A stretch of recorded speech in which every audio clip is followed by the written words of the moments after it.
Hi అండి, అందరికీ నమస్తే. నా ఊపిరి నీవే సఖియ పార్ట్ 19. అంజలి అందమైన కళ్ళు అటు ఇటు అశాంతంగా తిరిగాయి. ఒక క్షణం పెదాలు బిగించి తర్వాత కింద పెదవిని పంటితో నొక్కుంది.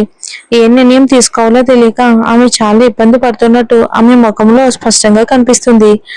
ఆర్య విషయానికి వస్తే అతను తన కప్పును పట్టుకుని ఉందాక ఛాయ్ తాగుతున్నాడు. అతని దట్టమైన కనురెప్పలు కిందకు వాలి ఉండడంతో వాటిలోని తీవ్రమైన సూటి చూపును అవి కప్పిస్తున్నాయి.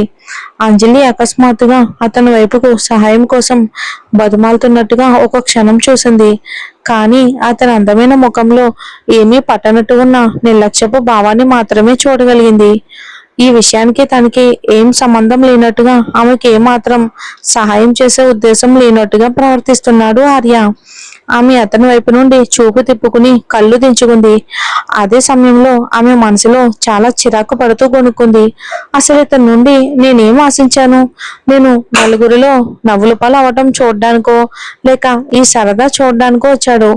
అంజలి, నిఖిల్ పెళ్లి ప్రతిపాదనను అంగీకరించడం నీకు కష్టంగా ఉందా అమ్మా? రాజేశ్వరి ఆప్యాయమైన గొంతు అకస్మాత్తుగా వినిపించింది. నిఖిల్ విషయానికి వస్తే అతని కళ్ళల్లో ఆశ కొట్టొచ్చినట్టు కనిపిస్తుంది. అతను అంజలి నుండి ఒక నిజాయితీ గల సమాధానం కోసం వెయిట్ చేస్తున్నాడు. నిఖిల్ నిఖిల్ ని అంజలి తప్పు పట్టలేదు. ఎందుకంటే ఆర్యలాగే నిఖిల్ కూడా తన పట్ల కృతజ్ఞత భావంతోనే ఇలా ప్రవర్తిస్తున్నాడని ఆమెకు తెలుసు.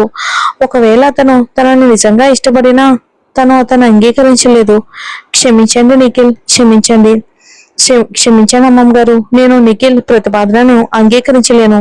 అంజలి తలెత్తి కళ్ళల్లో స్పష్టతో ఖచ్చితమైన గొంతుతో చెప్పింది. అదే సమయంలో ఆమె పక్కన కూర్చుని ఛాయ్ తాగుతున్న ఆర్య పెదాలపై ఎవరికీ కనపడని ఒక చిన్న చిరునవ్వు మెరిసింది. ఎందుకలా? రాజేశ్వరి ఆశ్చర్యంగా అరిచింది. నిఖిల్ గుండె ఒక్కసారిగా నీరసించిపోయింది. కానీ అతనికి అంజలి మీద కోపం రాలేదు. ఎందుకంటే ఆమె కోసం ఎంత ఓపికతోనైనా ఎదురు చూడగలడు. ఇన్నిసార్లు తిరస్కరించినా వెనక్కి తగ్గేదే లేదని అతను డిసైడ్ అయ్యాడు. ఎందుకంటే నా జీవితాంతం ఒంటరిగా ఉండిపోవాలని నేను నిశ్చయించుకున్నాను. అంజలి ఖచ్చితమైన గొంతు మరోసారి వినిపించింది. అకస్మాత్తుగా ఆమె పక్కన అంతవరకు హుందాగా ఛాయ్ తాగుతున్న వ్యక్తికి పొరబోయింది. అతను వెంటనే తన పెద్ద అరచేతిని నోటికి అడ్డు పెట్టుకుని తొందరగా తల పక్కకు తిప్పి ఆమె వైపుకు చూశాడు. అంజలి తన ముందున్న ముగ్గురిని ఆశ్చర్యపోయిన చూపులను ఎదుర్కొని ఎంతో ప్రశాంతవంతమైన గొంతుతో వివరించింది. నాకు ఇప్పటికీ ఒక కొడుకు ఉన్నాడు. వాడే నా ప్రపంచం. అమ్మమ్మ గారు, ఒక ఒంటరి తల్లిగా నా పరిస్థితిని మీరు అర్థం చేసుకుంటారని ఆశిస్తున్నాను. ఒకవేళ నేను మళ్ళీ పెళ్లి చేసుకున్నా నాకు ఇంకొక బిడ్డ వద్దు. ఎందుకంటే నా ప్రేమను, నా సమయాన్ని పూర్తిగా నా కొడుకు మీదే పెట్టాలి అనుకుంటున్నాను. నిఖిల్కి నాకంటే మంచి అమ్మాయి దొరుకుతుంది. అంజలి మాటలకు రాజేశ్వరి ఖచ్చితంగా మద్దతు ఇస్తుందని ఆమెకు తెలుసు. ఎందుకంటే ఆమె కూడా ఒక ఆడది కాబట్టి. ఒక తల్లి తన బిడ్డ కోసం కొత్త కుటుంబాన్ని వద్దు అనుకోవటంలో ఉన్న భావాన్ని అర్థం చేసుకోగలదు. ఒకవేళ రెండో బిడ్డ పుడితే మొదటి బిడ్డకు ఏదో ఒక రకంగా అన్యాయం జరగటం సహజం. అది విన్న నిఖిల్ వెంటనే అన్నాడు. అంజలి, బన్నీ నాకు సొంత కొడుకు లాంటి వాడు. నేను ఖచ్చితంగా వాడిని నా సొంత కొడుకులాగే చూసుకుంటాను. ఇంకా నీ కోరికలను గౌరవించడానికి నేను సిద్ధంగా ఉన్నాను. మనకి ఇంకో బిడ్డ అవసరం లేదు.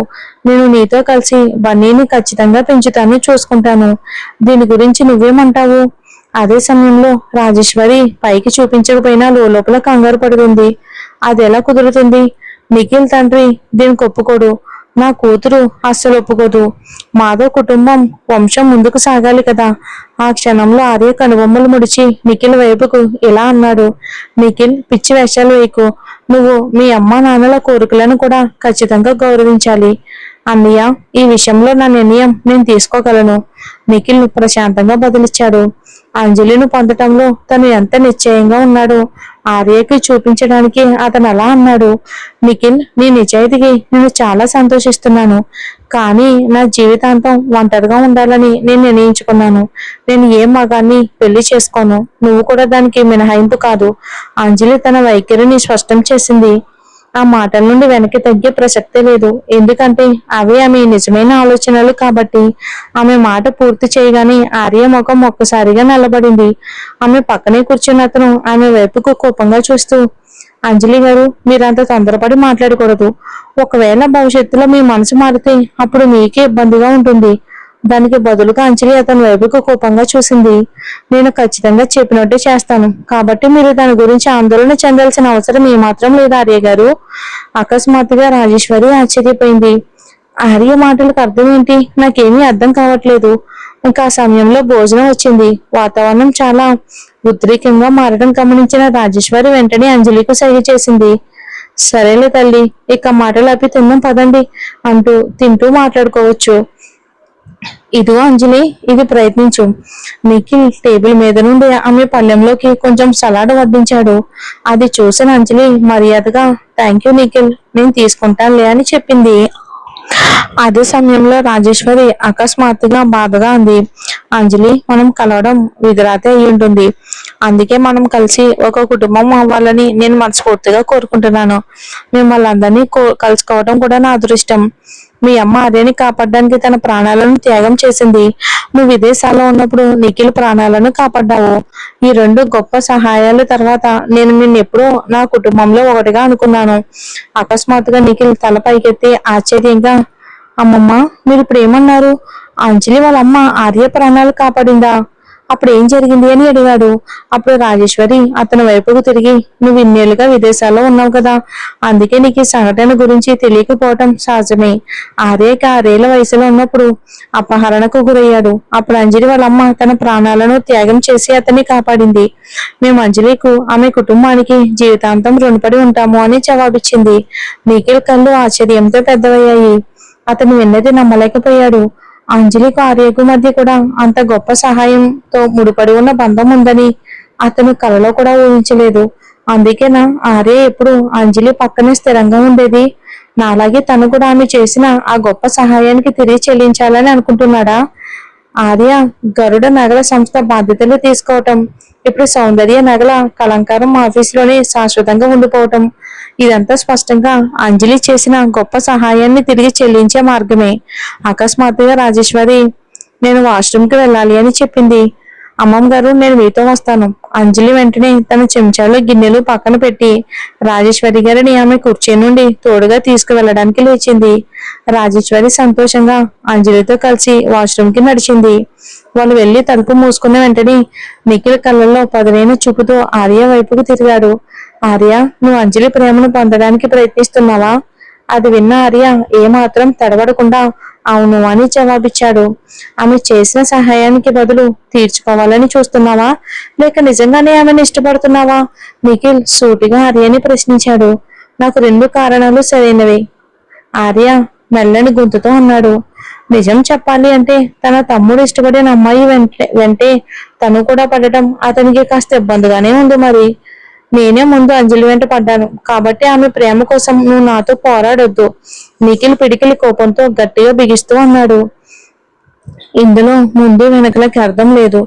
ఆమె ప్రేమకు ఎక్కువ సామర్థ్యం ఉన్నవారే అర్హులు. లేదా ఇంకా ఖచ్చితంగా చెప్పాలి అంటే నిర్ణయం తీసుకోవాల్సింది ఆమె, మనం కాదు. అలా అయితే ఆమె ప్రేమ కోసం సమానంగా పోటీ పడదాం. మనలో ఎవరు ఆమె మనసు గెలుచుకుంటారో చూద్దాం. ఒకవేళ నువ్వు గెలిస్తే నేను ఆమెను నా వదినగా అంగీకరిస్తాను. ఒకవేళ నేను గెలిస్తే నువ్వు కూడా అలాగే చేయాలి. ఏమంటావ్? నిఖిల్ ఇద్దరు సమానంగా పోటీ పడాలని సూటిగా ప్రకటించాడు. ఒకవేళ తను ఈ ప్రయత్నంలో విఫలమై అవతల వ్యక్తి ఆర్య అయితే అతను తన ఓటమిని గౌరవంగా అంగీకరిస్తాడు. అన్నింటికి మించి నిఖిల్ కి తన అన్నయ్య అంత సామర్థ్యం తనకు లేదని తెలుసు. కానీ పోరాడకుండా వదిలేయడానికి అతను ఇష్టపడలేదు. అందుకే ఒకసారి ప్రయత్నించి చూడాలి అనుకున్నాడు. సరే, అయితే సమానంగా ఇద్దరం పోటీ పడదాం. ఆర్య ఈ పరిష్కారానికి అంగీకరించాడు. ఎందుకంటే వారి బంధుత్వాన్ని ప్రభావితం చేయకుండా ఉండడానికి ఇదే ఉత్తమ మార్గం. కొద్దిసేపటి తర్వాత ఆర్య, రాజేశ్వరి, అంజలి వాష్రూమ్ నుండి ఇద్దరు తిరిగి వచ్చారు. ఆ ఇద్దరు మగవాళ్ళు వెంటనే ఏమీ జరగనట్టు నటించారు. వాళ్ళు తమ భోజనాన్ని ఆస్వాదిస్తూ టీ కప్పుల నుండి జారుకుంటూ ఉన్నారు.